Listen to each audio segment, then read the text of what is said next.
उक़दतम मिन लिसानी यफ़क़हू क़ौली। स्टेज पर तशरीफ फरमा महाराष्ट्र स्टेट के acting president doctor Abdul Gaffar Qadri sahab, Maharashtra विधानसभा के एक्स मेंबर मुंबई से तशरीफ लाए हुए हमारे हर दिल अजीज रहनुमा नेशनल स्पोक्स पर्सन वारिस पठान साहब, महाराष्ट्र के धुलिया के हर दिल अजीज एमएलए फारूक शाह साहब, स्टेज पर मौजूद महाराष्ट्र के मजलिस इत्तेहादुल मुस्लिमीन के तमाम ही ओहदेदारान, जिम्मेदारान, धुलिया शहर की मौकर शख्सियात,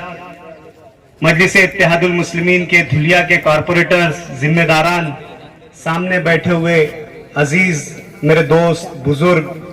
पर्दा नशीन, मेरी माए बहनें, आज की ये जो तकरीब है,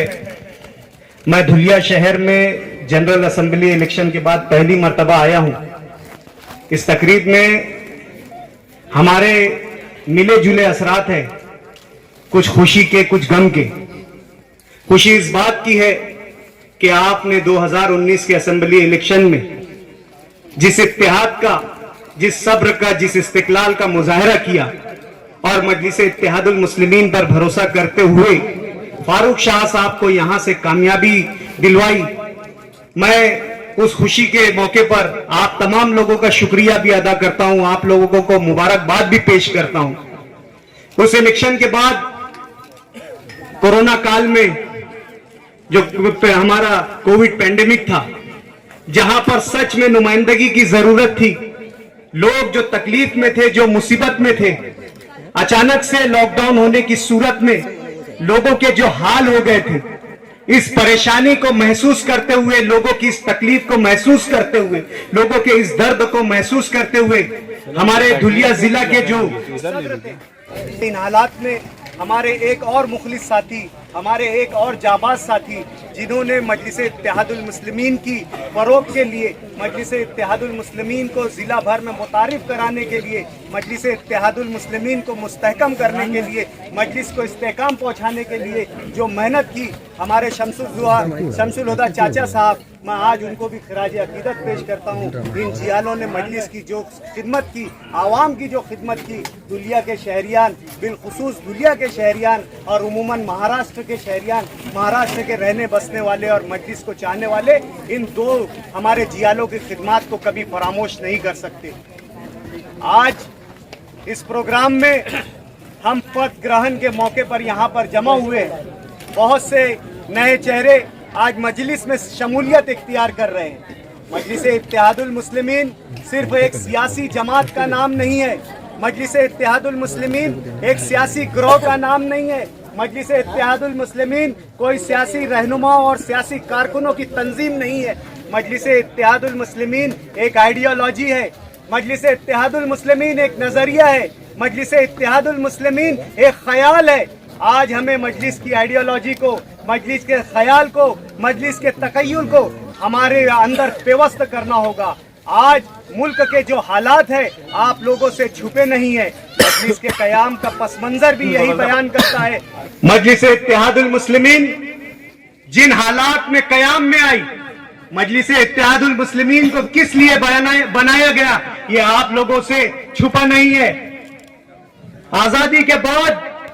जब आसिफ निजाम हुकूमत को, जब इस मुल्क में निजाम हुकूमत का खात्मा हुआ और निजाम हुकूमत में बसने वाले हैदराबाद के साकिनीन को, बिलखुसूस मुसलमानों को जिस तरीके की तकलीफ दी गई, उनकी तकलीफों को मद्देनजर रखते हुए, उस बात पर ध्यान रखते हुए, हमारे बैरिस्टर असदुद्दीन अवैसी साहब के दादा वाहिदुद्दीन अवैसी साहब ने मजलिस इत्तेहादुल मुस्लिमीन का कयाम किया और कयाम के बाद से मुसलसल मजलिस इत्तेहादुल मुस्लिमीन दबे कुचले, पिछड़े, पसमानदा मुसलमानों की, दलितों की और इस मुल्क में बसने वाले वो जिनको अपने हुकूक से दूर रखा गया है, वंचित रखा गया है, मजलिस ने मुसलसल इस मुल्क में उन लोगों के लिए काम किया और उन लोगों के काम के एवज में आज आप मजलिस इत्तेहादुल मुस्लिमीन की हैसियत पूरे मुल्क में देख रहे हैं।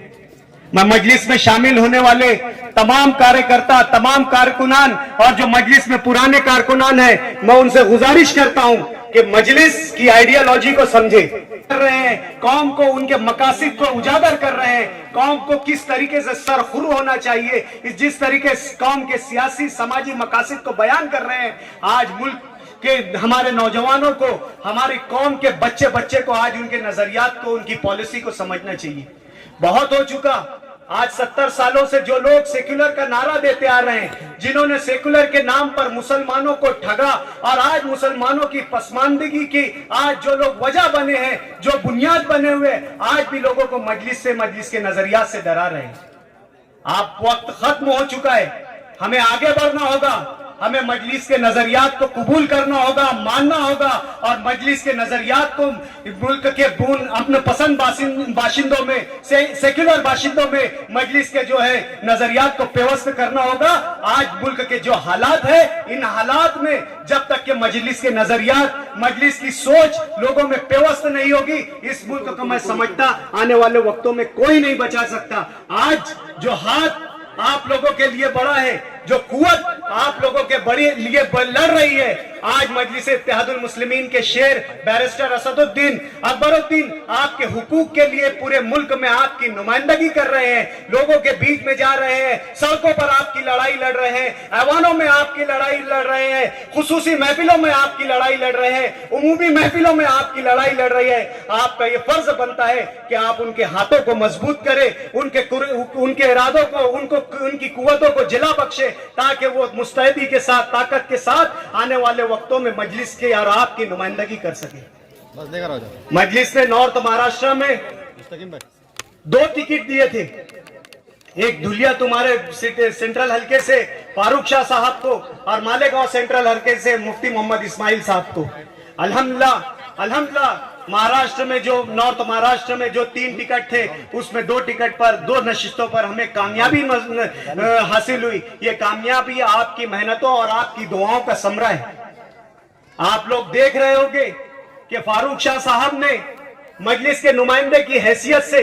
کس طریقے سے اپنے آپ کو پیش کیا ہے. مجلس کی جو پہچان تھی, مجلس کی جو خاصہ تھا, مجلس کی جو خاصیت تھی کہ لوگوں کے کام کرنا, سماجی کام کرنا, فلاحی کام کرنا, لوگوں کو راحت پہنچانا, لوگوں کو بنیادی سہولتیں پہنچانا, عام عوام کو کوئی تکلیف نہ ہو, ان تمام تر سہولیات کو آپ لوگوں کے بیچ میں لانا اور آپ لوگوں کو میسر کروانا. آج آپ دیکھ رہے ہوں گے کہ دھلیا شہر کے آج وہ سڑکیں, وہ صحرائیں, وہ روڈ جو کبھی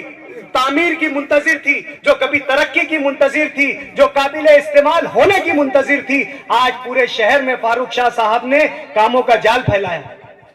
مالیگاؤں شہر اسمبلی سینٹرل حلقے کے ہمارے آمدار مفتی محمد اسماعیل صاحب نے جس وقت کووڈ پینڈیمک تھا, اپنے عروج پر تھا, اس وقت مفتی محمد اسماعیل صاحب نے اپنا پہلا جو ہے MLA فنڈ ہے وہ کووڈ کے لوازمات کے لیے دیا. کووڈ کے لیے جو ایکوپمنٹس تھے, کووڈ کے لیے جو میڈیسن جو اس وقت ضروری لگ رہی تھی, مفتی محمد اسماعیل صاحب نے دیا. جو ہمارے ناگفتربہ حالات تھے, ایسے حالات تھے کہ ہم بیان نہیں کر سکتے. جب انسان سے ڈرتا تھا, رشتہ دار سے ڈرتا تھا, دوست سے ڈرتا تھا, بھائی سے ڈرتا تھا, ان کووڈ کے حالات میں ہمارے ان جیالے نمائندوں نے آپ لوگوں کے لیے روڈ پر, سڑکوں پر آ کر محنت کی. یہ آپ لوگوں نے ان کو یہ طاقت بخشی, اور اس طاقت کو انہوں نے آپ لوگوں کے اس برے وقت میں آپ کے بیچ میں رہ کر اپنی نمائندگی کا حق ادا کیا. میں صرف وقت کی کمی ہے, میں بہت زیادہ بات نہیں کروں گا. میں صرف یہاں پر موجود تمام لوگوں سے گزارش کے ساتھ آیا ہوں کہ آنے والے وقتوں میں آپ کے شہر میں جو بھی الیکشن ہوگے, جو بھی انتخابات ہوگے, چاہے کارپوریشن کے ہو, چاہے آپ کے دیہی علاقوں میں گرام پنچایت کے ہو, ضلع پریشد کے ہو, آپ اپنی قوت, اپنی طاقت, اپنی لیڈرشپ, اپنے نمائندے اور اپنے رہبر کے ہاتھ مضبوط کیجئے. اسی پیغام کے ساتھ میں اپنی بات ختم کرتا ہوں. وآخر دعوانا الحمدللہ رب العالمین.